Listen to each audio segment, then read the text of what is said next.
আসসালামু আলাইকুম গাইজ নমস্কাৰ welcome back to my channel Shobhan Azmeri's kitchen আজি মই আপোনালৈ লৈ আহিছো খৰিহৰে ইলিশ মাছৰ ৰেচিপি সো অনুগ্ৰহ কৰি ৰেচিপিখন শেষলৈ চাব ইয়াত মই লৈছো 700 গ্ৰাম ইলিশ মাছ মই ভালদৰে ধুই লৈছো এতিয়া ইয়াত মই মছলাখিনি দেখাই দিছো ইয়াত মই লৈছো আধা কাপ মান খৰিহ মই ভিজাই লৈছিলো তাৰ পিছত ইয়াত লৈছো 1 চামুচ গোটা জিৰা 4-5 ডাল মান নহৰু 5-6টা কেঁচা জলকীয়া মই গুটেইখিনি একেলগে ভালদৰে মিক্সিত পিছি লৈছো ইয়াত মই 4টা পিয়াজ সৰু সৰুকৈ কাটি ভাজি লৈছো পিয়াজখিনি ৰঙা হোৱাৰ পিছত এতিয়া মই পেষ্টখিনি দি দিছো এতিয়া মই অলপমান ভাজি থাকিম এতিয়া মই মছলাখিনিত আৰু অলপমান তেল দি দিছো এতিয়া আমি মছলাখিনি ৰঙা হোৱালৈকে ভাজি থাকিম এতিয়া ইয়াত মই আকৌ অলপমান তেল দি দিছো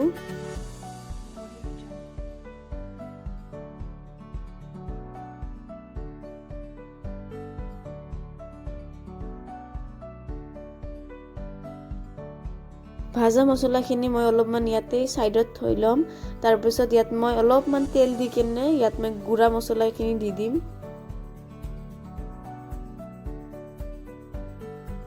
ইয়াত মই দি দিছো 1 চামুচ হালধি গুড়ি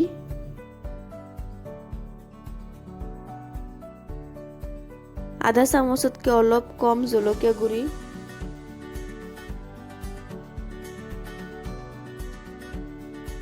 সোৱাদ অনুসৰি নিমখ দি দিব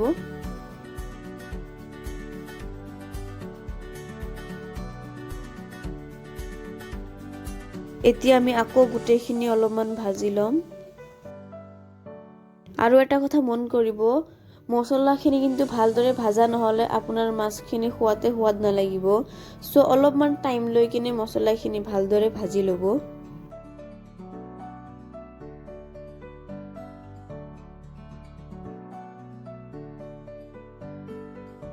মোৰ মছলাখিনি ভালদৰে ভাজা হৈ গৈছে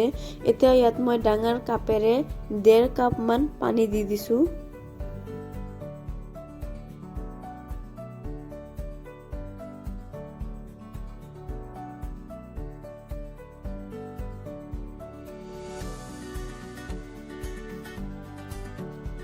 এতিয়া আমি উতল আহালৈকে ৰখিম আমাৰ গ্ৰেভিটো উতল আহি গৈছে এতিয়া ইয়াত মই মাছখিনি দি দিছো মাছখিনি মই এটা এটাকে দি দিছো আকৌ এবাৰ মন কৰি দিছো আপোনাৰ গুটেইখিনি ইলিশ মাছৰ ৰেচিপি কিন্তু ডিপেন্ড কৰে আপোনাৰ মছলাটো ভালদৰে ভাজা হৈছে নে নাই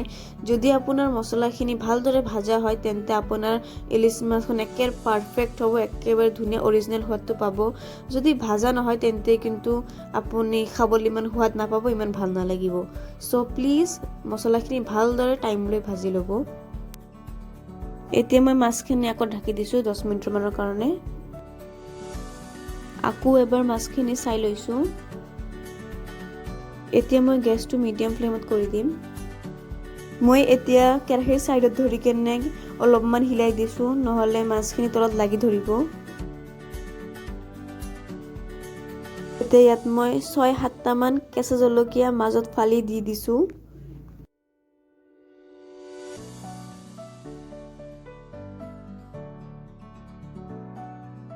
মই আকৌ 10 মিনিটৰ কাৰণে মিডিয়ামত ৰাখি ঢাকি দিছো আহিছো 10 মিনিট পিছত চাওক তেলখিনি ওপৰলৈ উঠি গৈছে মানে এতিয়া আমাৰ মাছখিনি হৈ গৈছে কিমান ধুনীয়া গোন্ধ ওলাইছে কালাৰটো কিন্তু বৰ ধুনীয়া আহিছে মোৰ মাছখিনি হৈ গৈছে এতিয়া মই গেছটো অফ কৰি দিছো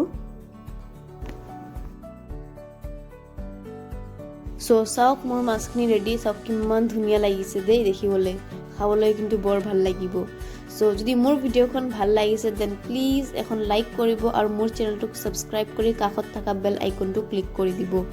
সো তেতিয়ালৈকে আহিছো নমস্কাৰ সকলোৱে ভালে থাকিব